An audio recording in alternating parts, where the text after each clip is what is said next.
संसद का ये सत्र, इस पार्श्वभूमि में संसद का ये सत्र, ये सही है कि सत्र छोटा है,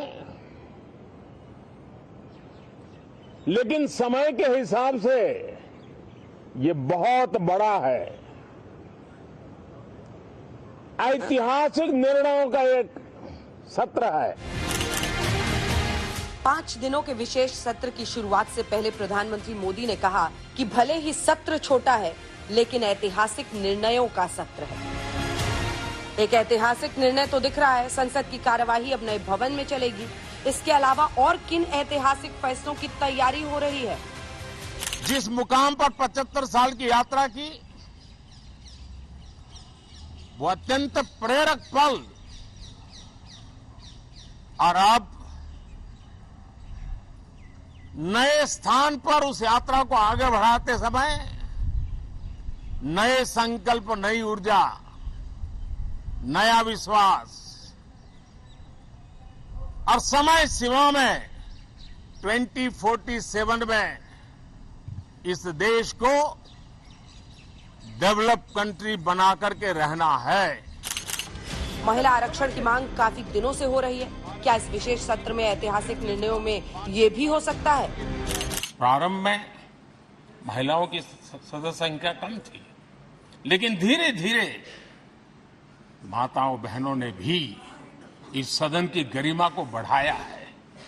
इस सदन के गरिमा में बहुत बड़ा बदलाव लाने में उनका योगदान रहा है। दूसरी ओर कांग्रेस खुलकर महिला आरक्षण की मांग कर रही है। आपको शायद ये भी जानकारी होंगे कि हमारे पार्टी की तरफ से, खासकर हमारे पार्टी की CPP chairperson madam Sonia Gandhi ji, ये Sonia Gandhi ji women reservation bill के लिए सदन में कितने बार सवाल किए हैं, और उन्हीं की अगुवाई में राज्यसभा में पारित होते हुए भी ये आज तक साकार नहीं हो पाए। तो हमारी तरफ से फिर हम ये मांग करते हैं कि आपकी सरकार रहते हुए ये वुमेन रिजर्वेशन बिल को पारित किया जाए। ये महिला रिजर्वेशन का बिल आना चाहिए और महिलाओं को देना चाहिए जो ड्यू है।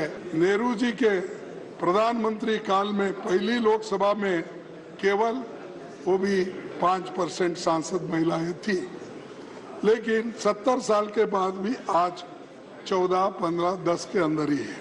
तो इसीलिए मैं आपसे गुजारिश करूंगा कि इस महिलाओं का जो बिल है इसको आप ये कर दीजिए। मौका बेहद खास है। सत्र विशेष, संसद का कामकाज नए भवन में शिफ्ट हो जाएगा। पुराने संसद भवन के आखिरी भाषण में पीएम मोदी ने संसदीय सफर के कई अहम पड़ावों को याद किया, जिसमें इमरजेंसी भी शामिल था। इसी सदन ने इमरजेंसी में लोकतंत्र पर होता हुआ हमला भी देखा था, और इसी सदन ने भारत के लोगों की ताकत को एहसास कराते हुए मजबूत लोकतंत्र की वापसी भी इसी सदन ने देखी थी। आतंकी हमला हुआ,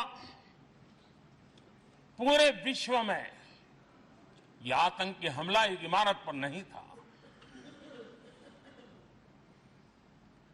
ये मदर ऑफ डेमोक्रेसी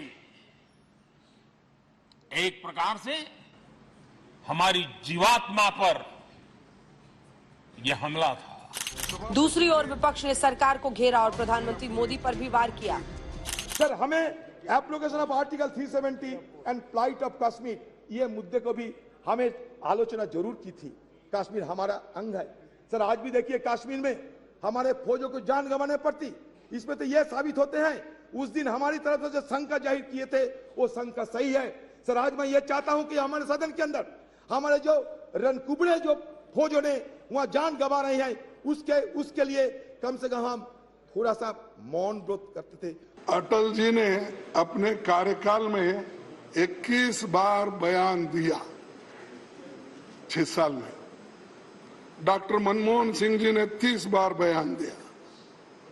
केवल हमारे मौजूदा पीएम साहब ही ऐसे हैं जो सदन में 9 सालों में कस्टमरी बयानों को छोड़ के केवल 2 बार बोले। ये डेमोक्रेसी। ये डेमोक्रेसी है साहब। अब इसको क्या कैसा सुधारते, मैं आपको ही छोड़ देता हूँ। तमाम सियासी खींचतान के बीच प्रधानमंत्री मोदी ने विपक्ष पर तंज कसा। बोले रोने धोने का बहुत समय है। अनेक प्रकार से महत्वपूर्ण ये सत्र है। मैं सभी आदरणीय सांसदों से आग्रह करता हूं कि छोटा सत्र है, ज्यादा से ज्यादा समय उनका मिले, उमंग और उत्साह के वातावरण में मिले। रोने धोने के लिए बहुत समय होता है, करते रहिए। देश के संसदीय इतिहास के लिए 5 दिन बड़े हैं। इस 5 दिन में कई निर्णायक फैसले होंगे। हमारे लोकतंत्र की मजबूती के सबूत भी मिलेंगे। आज तक ब्यूरो।